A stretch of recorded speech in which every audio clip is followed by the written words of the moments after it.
Bonjour, je m'appelle Guillaume Tenvin, je suis hydrogéologue, c'est le géologue spécialiste des eaux souterraines. Nous nous transportons aujourd'hui dans les Alpes-Maritimes, sur la commune de La Turbie, dans le sud-est de la France.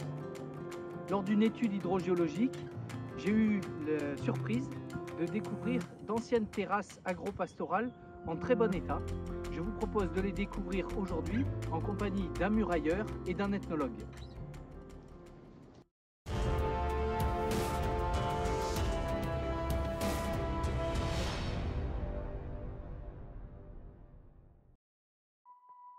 La commune de La Turbie, dans le département des Alpes-Maritimes, est notamment connue pour le Trophée d'Auguste, une ruine romaine datant de 706 avant Jésus-Christ et qui domine aujourd'hui la principauté de Monaco. Sur le flanc est de la tête de Chien, vers 350 mètres d'altitude au-dessus de la mer, les hommes ont travaillé les pentes en restanques ou en planches de culture pour assurer leur subsistance. Visite en ce tout début d'avril.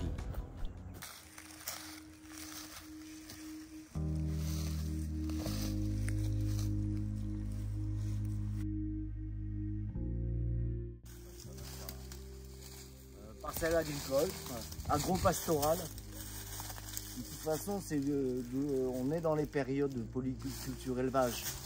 Donc il n'y a jamais une seule production sur un terrain. S'il y a plusieurs choses qui viennent, même avec les troupeaux qui peuvent passer à certaines périodes, etc.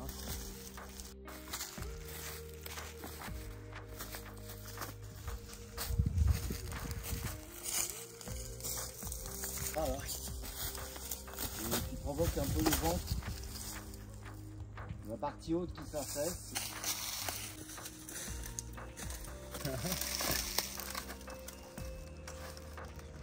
On voit que les escaliers sont toujours alignés d'une planche à l'autre. Donc celui-là qui descend de la gauche vers la droite, celui-là à l'inverse, celui-là dans le même sens.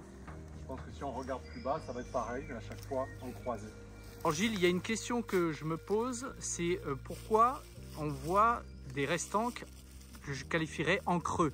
Est-ce que tu as une idée de pourquoi c'est comme ça? La planche de culture reste une planche de culture, c'est la partie évidemment plane.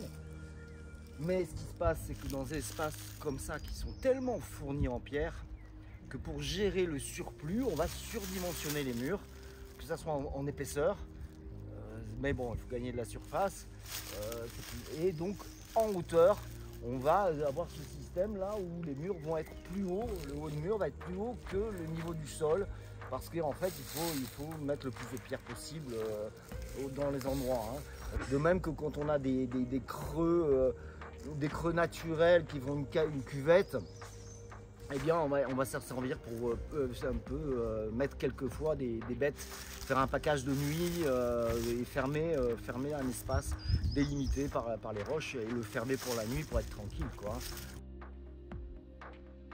Ce vaste complexe de terrasses de culture est aujourd'hui largement masqué par la végétation, mais une vue aérienne de 1930 montre que c'est une bonne partie du versant qui était autrefois aménagée. Une vue par drone montre que les planches se situent également en pied de falaise, dans une zone de moindre pente.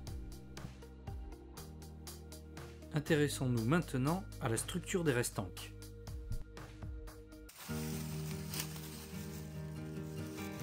Alors cette grosse pierre là, elle n'a pas été amenée visiblement. Les grosses pierres comme ça, au moment de la construction du mur, viennent d'au-dessus. Je tire les pierres et j'en ai dessus. Tu vois, c'est que l'appareillage est fait en épi, sur une même ligne. On voit les pierres dans un sens, ensuite dans un autre, et elles s'imbriquent comme ça pour faire tout le parement. C'est fascinant. L'ensemble de ces murs-là, on voit bien un souci de rapidité aussi, mais comment dire, c'est l'ouvrage dit paysan, de l'art paysan, c'est-à-dire on respecte les règles fondamentales de la pierre sèche, du chevauchement, des croisements, des répartitions, des poids, donc il y a une connaissance de la part des paysans par transmission orale de tout ça, et puis de transmission pratique. Mais c'est pas un mur en pierre sèche très travaillé. Toutes les pierres sont bien utilisées dans un sens qui, suivant leur forme, leur permet de s'incruster dans un lieu pour être en pression avec les pierres autour. Et de même, à chaque fois, on va quand même conserver l'esprit de des règles fondamentales malgré un visu qui nous dit qu'en effet, il y a des appuis qui manqueraient, il y a des pressions qui peuvent casser des pierres, des choses comme ça. Mais malgré tout, c'est des murs qui ont 200 ans, qui commencent un peu à bouger à certains endroits. Puis il faut aussi imaginer que les gens qui étaient présents en permanence ici, à chaque fois qu'il y avait besoin, ils remettaient un coup une pierre, ils replaçaient un truc, etc. Mais voilà, c'est une alternance entre le travail de production et le travail de mise en valeur du terrain. Gilles Godefroy, artisan murailler et aussi animateur du patrimoine, ethnologue depuis 98. Tout ça. En fait, l'ethnologie permet d'avoir une approche, c'est l'ethnologie plutôt des sociétés rurales de Provence, hein, d'avoir une approche, un autre regard sur la pierre sèche et toutes ces constructions qui sont liées à une vie rurale.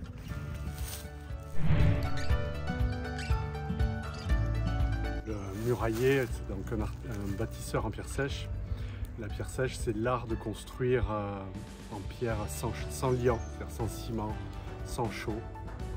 On peut faire tout type d'ouvrage en pierre sèche. On fait évidemment des murs de soutènement, on peut faire des escaliers, des ouvrages agricoles, des calades. Tout ce qui peut être fait en pierre. Et surtout, ce qui est vraiment important, c'est sans liant. Ça demande de savoir lire un peu la roche. Ça demande en fait une grande technique. Parce qu'on ne peut pas avoir sans liant, on ne peut pas avoir l'aide justement du ciment qui permet de faciliter la pose de la pierre. Il faut vraiment être attentif à chaque pierre que l'on pose, comment on la pose, pour répondre à toutes les caractéristiques dont on a besoin pour l'ouvrage. Pour un mur de soutènement, il faut résister à la force du talus qu'il y a derrière. Donc on érige un mur en fonction de divers paramètres. Et ça demande vraiment beaucoup d'années d'expérience et de technique. Alors tout à l'heure, tu m'as expliqué que les roches, il fallait faire attention à leur litage. Oui, bien sûr. Quand on travaille du calcaire, toutes les roches sédimentaires, par contre, tout ce qui peut être basalte, grès ou granit, ça a beaucoup moins d'importance. Donc quand on travaille un calcaire, il faut absolument faire attention au litage et les poser de manière horizontale. Parce que si on les met de manière verticale, donc on a une pierre posée en délit, et forcément elle se délite, elle tombe. En fait, quand il pleut, l'eau va s'infiltrer dans les feuillets de la roche. En fait. Elle se fracture. Elle se fracture. Elle se fracture d'autant plus qu'avec le poids de l'ouvrage, cette érosion est accélérée. Donc c'est pour ça qu'on les met à l'horizontale. Exactement. Ouais. Elles résistent beaucoup plus dans le temps. Elles résistent beaucoup plus parce que l'ouvrage appuie sur les différentes plaques qui constituent la roche et elle est beaucoup plus résistante.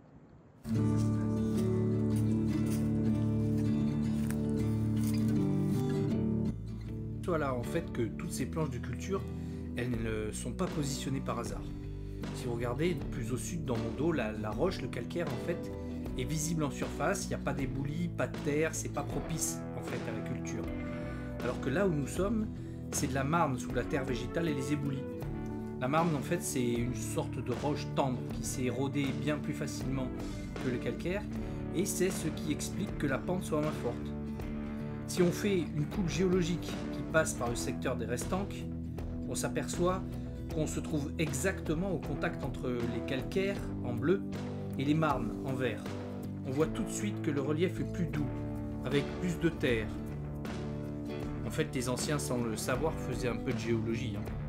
Ça témoigne d'une belle adaptation, en tout cas aux différentes qualités du sol. L'habitat sur la roche dure et les cultures sur les terrains meubles aménagés en restanques.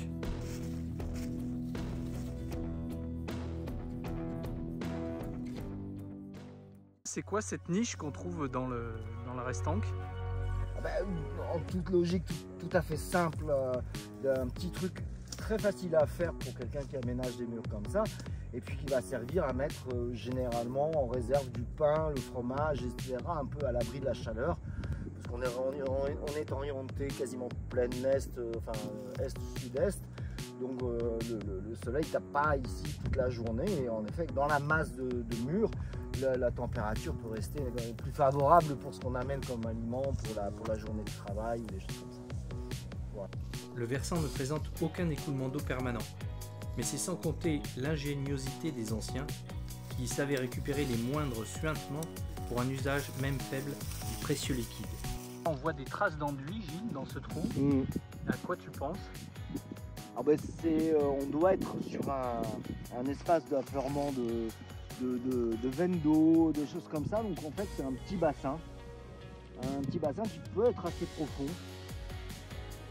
qui servait à collecter l'eau et à les garder temporairement sur ces espaces-là. Et c'est pour ça qu'ils ont pris la peine d'enduire pour étanchéifier le bassin qui devait être comme ça, hein, avec sûrement une voûte supérieure quand même, pour protéger. Et c'est plus haut sur la roche que l'on retrouve des ruines de bâtiments à usage agricole. Tu vas voir ici la porte, à l'entrée. C'est vrai que c'est costaud pour un cabanon. On voit bien le chaînage d'angle. Bah, ici, il faut replacer ça dans un lieu de survivance où il faut tirer à peu près tout d'un espace restreint. Donc on va être dans le polyculture et élevage. Donc à chaque fois, on va retrouver les bases essentielles de l'alimentation, en tout cas en Méditerranée, hein, oliviers. Et puis entre les oliviers, on va avoir des cultures différentes suivant les périodes. Mais bon, généralement c'est entre les légumineuses, hein, les pois chiches, fèves et autres choses. Ça dépend de l'eau évidemment. Et puis des céréales, hein, comme l'orge ou les millets, mais je ne sais pas trop.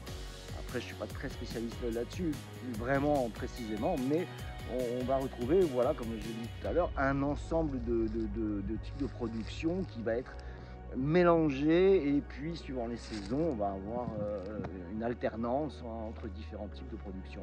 Voilà. Planches de culture en pierre sèche, package des animaux, petits bassins, bâtiments agricoles et même abris à casse-croûte. Tout cela témoigne d'une occupation optimisée de l'espace et fait de ce secteur dominant Monaco un remarquable exemple des restanques en Provence.